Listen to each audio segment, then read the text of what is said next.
Happy Christmas, merry Christmas, happy Christmas. ఆ చివరి వాళ్ళ మాటలు నాకు వినబడతలేదు, వినబడవు. గట్టిగా చెప్దాం, హ్యాపీ క్రిస్మస్. అందరూ చేతులు ఊపుదాం అందరూ. అంతే, ఓకే, థ్యాంక్ యూ. మంచిది. ముందుగా ఈ అవకాశం ఇచ్చినటువంటి అధ్యక్షుల వారు అబ్రహాం గారికి ప్రత్యేక వందనాలు. అదేవిధంగా ఈ యొక్క స్థానిక సంఘ కాపురి మన సహోదరులు సమర్పణ గారికి ప్రత్యేక వందనాలు. వేదికను అలంకరించినటువంటి ఎస్ఐ గారు, పాస్టర్ గారు, అదేటువంటి సతీష్ కుమార్ గారు, శంఖవరం, వారందరికీ కూడా ప్రత్యేక వందనాలు. అదేవిధంగా కింగ్స్ టెంపుల్ నుంచి వచ్చినటువంటి మీరందరూ, మిగతా ఈరోజు ఈ యొక్క కార్యక్రమానికి వచ్చినటువంటి వారందరికీ కూడా దేవుని పేరట ప్రత్యేక వందనాలు తెలియజేసుకుంటున్నాను. దేవునికి స్తోత్రం, హల్లెలూయా. అందరూ ఒక 5 నిమిషాలు నిశ్శబ్దంగా ఉంటే నేను నా మాటలు, నా గ్రీటింగ్స్ చెప్పి ముగిస్తాను. ఈరోజు మనం జరుపుకున్నటువంటి ఈ యొక్క Christmas joyful Christmas. Kings temple వారి ఆధ్వర్యంలో జరుగుతున్నటువంటి ఈ యొక్క జాయ్ఫుల్ క్రిస్మస్ అంటే క్రిస్మస్ ఆనందాన్ని మనం ఎంతో అద్భుతంగా, ఆనందముగా, సంతోషంగా, చిన్న పిల్లలు మొదలుకొని పెద్దవారి వరకు కూడా ఈరోజు ఇక్కడ మనం ఈ గ్రామంలో ఇంత అద్భుతంగా జరుపుకుంటామంటే దేవాతి దేవుడి యొక్క కృప మనపై ఉందని ప్రత్యేకంగా మీకు తెలియజేసుకుంటున్నాను.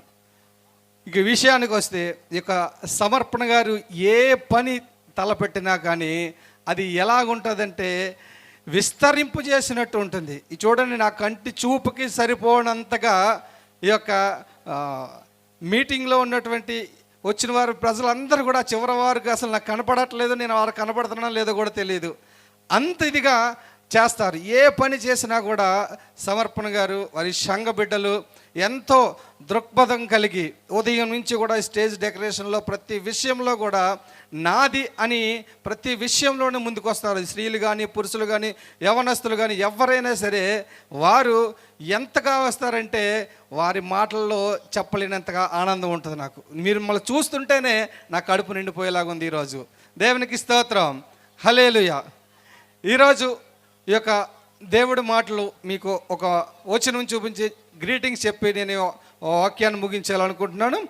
యెషయా గ్రంథము 9వ అధ్యాయము 6వ వచనంలో ఇలా ఉంటుంది: ఏలయనగా మనకు శిశువు పుట్టెను, మనకు కుమారుడు అనుగ్రహించబడును, ఆయన భుజము మీద రాజ్యభారం ఉండును. దేవునికి స్తోత్రం చెప్పండి.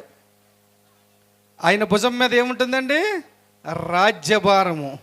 ఈ రాజ్యభారాన్ని మోసిన వారు ఎవరైనా ఉంటే యేసుక్రీస్తు ప్రభువారని మనం చెప్పాలి.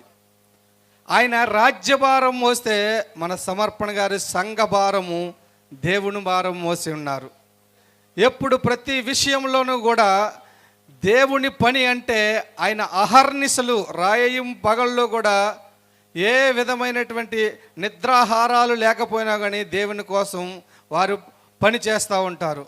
దాన్ని బట్టి ఆయన ఎంతగానో నేను అభినందిస్తున్నాను. దేవునికి స్తోత్రం చెప్దాం, హల్లెలూయా.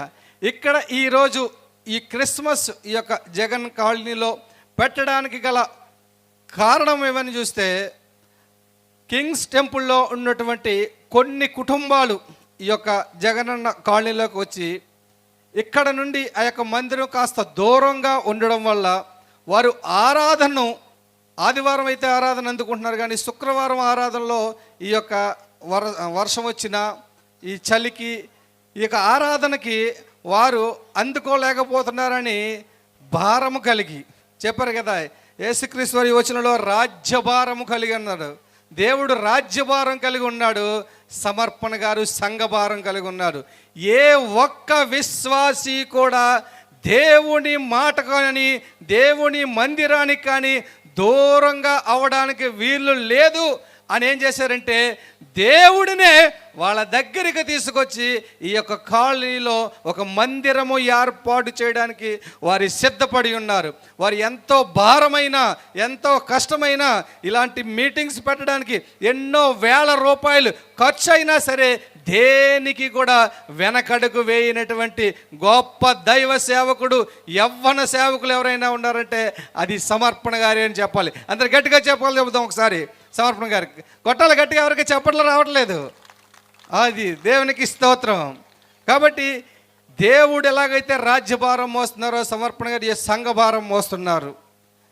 ఇక్కడ ఉన్నటువంటి ఈ యొక్క విశ్వాసులకి దేవుడి మాటలు అందించాలని, ఎవరు కూడా దేవునికి దూరంగా ఉండాలని, ఎప్పుడైనా ఒక్కొక్కసారి కొంతమంది ప్రభు వల్ల ఆరాధనకు కూడా రాలేకపోతున్నారని వారు ఏం చేశారంటే ఇక్కడే మందిరం ఏర్పాటు చేయడానికి సిద్ధపడ్డారు. ఇది మొదటి సంవత్సరమే ఇంత అద్భుతంగా ఈ యొక్క కాలనీలో ఈ క్రిస్మస్ ఆనందాన్ని ఆయన తలుచుకున్నాడు, చేశారు, ఘనంగా అద్భుతంగా చేశాడు. దేవునికి స్తోత్రం. ఇదే వచనంలో మన కిందకి వెళ్తే, ఆయన భుజం మీద రాజ్యభారం ఉండును, ఆశ్చర్యకరుడు, ఆలోచనకర్త, బలవంతుడైన దేవుడు, నిత్యుడగు తండ్రి, సమాధానకర్తయగు అధిపతి అని అతనికి పేరు పెట్టబడును. దేవునికి స్తోత్రం. మన ముందే దైవ సేవకులు యెషయా గారు చెప్పారు, ఏమనంటే సమాధానం ఉండట్లేదు ఎవరికినని. ఈ రోజుల్లో చూస్తే ఏ కుటుంబంలో కూడా సమాధానము చాలా తక్కువగా ఉంది. ఎలాగంటే భార్యాభర్తకు సమాధానం ఉండట్లేదు, అన్న తమ్ముళ్లకు సమాధానం ఉండట్లేదు, ఒక కుటుంబం అంతటికి కూడా సమాధానం ఉండట్లేదు. కానీ దేవుడు ఏమనంటే ఆయన సమాధానకర్త. ఎవరైతే దేవుణ్ణి ఆశ్రయించారో, ఎవరైతే దేవుణ్ణి నమ్ముకున్నారో, ఎవరైతే దేవుని సన్నిధికి వస్తున్నారో, దేవుణ్ణి విడిచిపెట్టకుండా ఆయన పాదాల చెంత ఉన్నారో, ఖచ్చితంగా ఆ కుటుంబంలో సమాధానం ఉంటుంది, శాంతి ఉంటుంది, ప్రేమ ఉంటుంది, కరుణ, వాత్సల్యం అన్నీ కూడా కురిపించే దేవాతి దేవుడు ఎవరైనా ఉన్నారంటే అది మన యేసుక్రీస్తు ప్రభువారే. ఈరోజు యొక్క క్రిస్మస్ ఆనందాన్ని, అంటే యేసుక్రీస్తు వారి యొక్క పుట్టిన రోజును ఇంత అద్భుతంగా, ఇంత ఘనముగా మనం జరిపించుకున్నామంటే ఆ దేవాతి దేవుడి యొక్క కృపని మరొకసారి మీ అందరికీ కూడా నేను తెలియజేసుకుంటున్నాను. దేవుడి నామంలో మనమందరం కూడా దీవించబడాలంటే దేవుని సన్నిధిని విడిచిపెట్టకూడదు. యెహోషువ అంటాడు, నేను నా కుటుంబం అంతా కూడా ఏమంటున్నారు, దేవునినే ఆరాధిస్తామంటున్నారు. దేవునికి స్తోత్రం చెప్దాం. హల్లెలూయా. యేసుక్రీస్తు వారి యొక్క క్రిస్మస్లో మనల్ని ఏం చేయమన్నారు, ఏం చేస్తే దేవుడు మనకు దీవెనకరంగా ఉంటారంటే, నేను చెప్పేటువంటి ఈ మాటల్లో కొద్ది మాటలు చెప్పి నేను ఈ యొక్క గ్రీటింగ్స్ని ముగించాలని ఆశపడుతున్నాను. యేసుక్రీస్తు వారు మనకు చెప్పిన మాటలు ఏమన్నా ఉంటే, మన తోటి వారిని ప్రేమించమన్నాడు. దేవునికి స్తోత్రం చెప్పండి. మనం ఎప్పుడు కూడా మన తోటి వారిని, మన ఇరుగు పొరుగు వారిని ప్రేమించాలి. వారిపై కోపం కానీ, అసూయ కానీ, ఈర్ష్యం కానీ ఏమీ పెట్టుకోకూడదు. ఈ సమాజంలో ఉన్న ప్రతి ఒక్కరిని ప్రేమించాలి. మనల్ని ప్రేమిస్తూనే ఇతర వారిని కూడా ప్రేమించుకుండాలి. అందుకని బైబిల్ గ్రంథంలో చెప్పాడు, నిన్ను వలే నీ పొరుగు వారిని ప్రేమించుము అన్నాడు. దేవునికి స్తోత్రం చెప్పాలి. ఎవరో కూడా ఈ రాత్రికాల సమయంలో నిశ్శబ్దంగా ఉండడానికి వీలు లేదు. ఇది సంతోషకరమైనటువంటి సువర్తమానము. యేసుక్రీస్తు వారి యొక్క జన్మదిన మహోత్సవం. అందరం కూడా ఆనందంతో, సంతోషములతో ఉండాల్సినటువంటి ఈ సమయంలో మనమందరం కూడా సంతోషంగా ఉందాం. దేవునికి స్తోత్రం. నిన్ను వలే నీ పొరుగు వారిని ప్రేమించమన్నాడు. యేసుక్రీస్తు వారు అంతా కూడా మనకు చెప్పిందంతా కూడా బైబిల్ గ్రంథంలో ప్రేమ, ప్రేమ, ప్రేమ, ప్రేమ. 10 మందికి పంచడమే తప్ప 10 మంది దగ్గర తీసుకోవడం ఎప్పటికీ ఆయనకే తెలియనటువంటి గొప్ప అవకాశము మనకిచ్చాడు. నీ శత్రువునైనా సరే ప్రేమించమన్నాడు. దేవునికి స్తోత్రం చెప్పండి. అవసరమైతే వారి కోసం ప్రార్థించాలి, వారికి చేతనైనంత సహాయం చేయాలన్నాడు. ఏం చెప్పాడు? బైబిల్ గ్రంథంలో ఒక మాట ఉంటుంది, ప్రతి ఒక్కరూ కూడా మనల్ని ప్రేమించిన వారినే మనం ప్రేమిస్తే అందులో గొప్ప ఏం లేదంటున్నాడు. అన్యజనులు కూడా అలాగే చేస్తున్నారు. కానీ మనం ఏం చేయాలంటే నీ శత్రువును కూడా నీవు ప్రేమించు, నిన్ను వ్యతిరేకించిన వాళ్ళను కూడా నువ్వు ప్రేమించు. అలాంటి వారిని ప్రేమించినప్పుడే నీవు నిజమైనటువంటి దేవుని బిడ్డవని మనం కూడా తెలియజేసుకుంటుంది. దేవునికి స్తోత్రం చెప్దాం. నువ్వు చేసిన తప్పులేమైనా ఉంటే, తెలిసి కానీ తెలియక కానీ చేసినటువంటి ఏ తప్పులున్నా సరే ముందు నువ్వు దేవుని దగ్గరికి వెళ్ళి పశ్చాత్తాపపడు అని చెప్తున్నారు. దేవునికి స్తోత్రం. ఏం చెప్పాలి? నేను తప్పు చేయడము తప్పు కాదు, చేసిన తప్పును సరిదిద్దుకోపోవడమే తప్పు అంటాను నేను. దేవునికి స్తోత్రం చెప్పండి. మనం అందరం కూడా తెలిసి కానీ తెలియక కానీ తప్పులు చేస్తాం. కానీ తప్పు చేసేసి నేను తప్పు చెయ్యలేదు అని మనం వాదించకూడదు. తప్పు చేసిన తర్వాత కూడా ఆ తప్పుని సరిదిద్దుకోవడమే నిజమైనటువంటి మారు మనస్సు. యేసుక్రీస్తు వారు చెప్పారు, పాపులను నేను రక్షిస్తానన్నాడు. పాపుల కోసం ప్రాణం పెట్టానన్నాడు. కానీ మనం ఏం చేయాలి? ఈ లోకములో పరిశుద్ధుడు ఒక్కరూ లేరు, ఒక యేసుక్రీస్తు ప్రభువారు తప్ప. కాబట్టి మన పాపులు రక్షిస్తానన్నప్పుడు, మనం పాపం చేసినప్పుడు మన పాపాన్ని ఆయన దగ్గర ఒప్పుకొని సమాధాన పడాలి. ఎప్పుడైతే నీ పశ్చాత్తాపడి దేవునికి సమాధానంగా ఉన్నావో, దేవుడి నీ పట్ల కరుణ చూపిస్తాడు. అవసరమైతే ఎదుటి వారికి క్షమాపణ చెప్పడానికైనా సరే నీవు సిద్ధంగా ఉండాలి. నువ్వు తప్పు చేసావు, ఏదైనా కోపంలోనో అవసరంలోనో ఏదో తెలియక తప్పు చేసినప్పుడు తర్వాత నువ్వు రియలైజ్ అయ్యి ఆ తప్పుకి సమాధానము నీవు తెలుసుకున్నప్పుడు, వారికి క్షమాపణ చెప్పినప్పుడు ఖచ్చితంగా నువ్వు దీవించబడతావు, ఆశీర్వదింపుతావు. దేవునికి స్తోత్రం, హల్లెలూయా.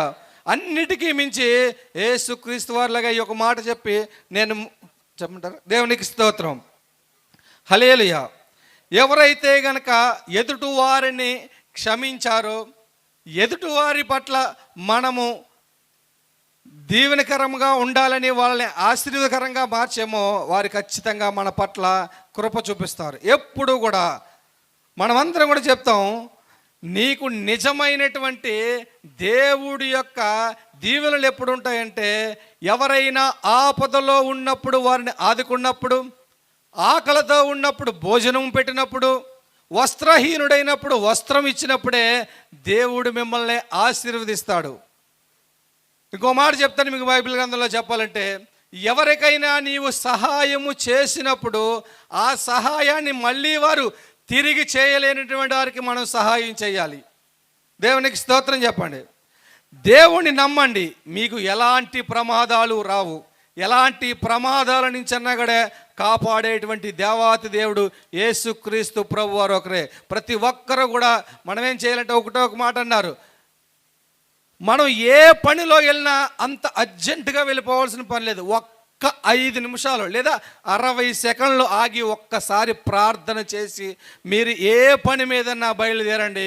దేవుడు ఖచ్చితంగా మీరు అడిగిన ప్రతి పనిలోనూ దేవుడు మేలులు, దీవెనలు, ఆశీర్వాదాలు కుమ్మరిస్తాడు. దేవునికి స్తోత్రం. సమస్త మానవాళి పట్ల ప్రేమ కలిగి ఉండాలి. ఎందుకు ఇన్ని మాటలు ప్రేమ ప్రేమ ప్రేమ అని చెప్తున్నాడంటే, యేసుక్రీస్తు వారు ఆయన మన కోసం సిలువలో ప్రాణం పెట్టాడు. ఆయన వచ్చిందే ఇక్కడ చెప్పి మళ్ళీ ఒక యెషయా గ్రంథంలోకి వెళ్తే, ఆయన ఆశ్చర్యకరుడు. ఆశ్చర్యం ఎప్పుడేస్తుందంటే, మనకి అసాధ్యమైన పనిని సుసాధ్యమైనప్పుడే అది ఆశ్చర్యం అనిపిస్తుంది. ఈ పని అవ్వదు, ఈ రోగం తగ్గదు, ఈ నీరసం ఎప్పటికీ మానదు, నాకు ఈ అప్పులు తీరవు, ఈ సమస్యలు బాధల నుంచి నేను బయటపడను అనుకున్నప్పుడు ఆశ్చర్యకరంగా దేవుడు మీకు దీవెనలు ఇస్తే అప్పుడు ఆశ్చర్యం కలిగిస్తుంది. అందుకే ఆయనకి ఆశ్చర్యకరుడు అని పేరు. ఆలోచనకర్త. దేనికి ఆలోచన? మనం ఏ పని చేసినా కానీ ముందు ఆలోచన ఉండాలి. మనం చేస్తున్న ప్రతి పని మంచా చెడా ఒక్కసారి వివేకముతో ఆలోచిస్తే మనం చేసే ప్రతి పనిలోనూ కూడా దేవుడు మేలులు కలిగిస్తాడు, దీవెనకరముగా ఆశీర్వకరంగా ఉంచుతాడు. దేవునికి స్తోత్రం. ఆయన బలవంతుడైన దేవుడు. దేవునికి స్తోత్రం. నేను ఈ మాట చెప్పి ముగించేస్తున్నాను. ఆయన బలవంతుడైన దేవుడు. ఎందుకు బలవంతుడు? ఆయన కన్నా వేరే వారు లేడు. ఆయన కంటే ముందు వాడు ఎవడూ లేడు, ఆయన తర్వాత వారు కూడా ఎవరూ లేడు. ఈ లోకము, ఈ భూమి పుట్టక ముందు ఆయన ఉన్నాడు. రేపన్న తర్వాత ఈ లోకము, ఈ భూమి, ఈ సృష్టి లేకపోయినా కానీ ఆయన ఉంటానన్నాడు. ఆయన నిత్యుడగు తండ్రి. నిత్యము అంటే నిన్న, నేడు, రేపు ఏకరీతిగా ఉండేటువంటి దేవుడు, నిత్యుడైన తండ్రి, సమాధానకర్త, మనందరికీ కూడా సమాధానం ఇచ్చే దేవుడు. మనమందరం కూడా ఈరోజు ఈ యొక్క క్రిస్మస్ ఆనందాన్ని మనం జరుపుకుంటున్నామంటే దేవుడు మన పట్ల ఎంతో కృప చూపించి ఇంత అద్భుతంగా ఆనందంగా ఇంతమంది జన సమూహమందరము కలిపి దేవుణ్ణి ఆరాధించుకునే, ప్రార్థించుకునే ఈ క్రిస్మస్ ఆనందంలో మనందరిని కూడా పాలుభాగస్తులు చేయాలి అనేటువంటి ఒకే ఒక్క మాటతో ఇంత అద్భుతంగా ఈ ప్రాంతంలో ఈ క్రిస్మస్ ఆనందం జరుపుకుంటున్నాం.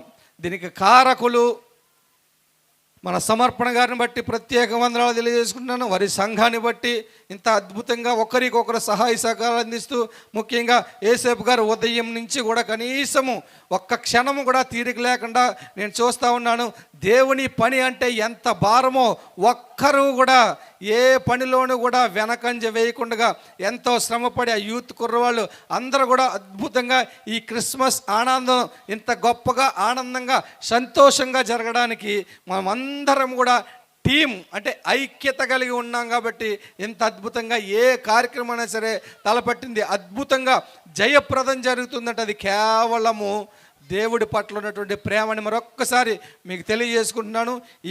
ఈ గ్రీటింగ్స్ అనంతరము చక్కగా తల్లి పిల్ల హాస్పిటల్ డాక్టర్ గారు పిఎన్ రాజు గారు వచ్చి ఈరోజు మనకి దైవ సందేశం అందించడానికి వస్తున్నారు. మనమందరము కూడా ఆ యొక్క దైవ సందేశాన్ని విని ఈ క్రిస్మస్ ఆనందాన్ని మనమందరం కూడా అద్భుతంగా మన కుటుంబాల్లో మన సంఘాల్లో ఆనంద సంతోషాలతో మునుగు తేలాలని ఈ అవకాశం ఇచ్చినటువంటి సేవకులను బట్టి అధ్యక్షులను బట్టి ప్రత్యేక వందనాలు తెలియజేసుకుంటాం.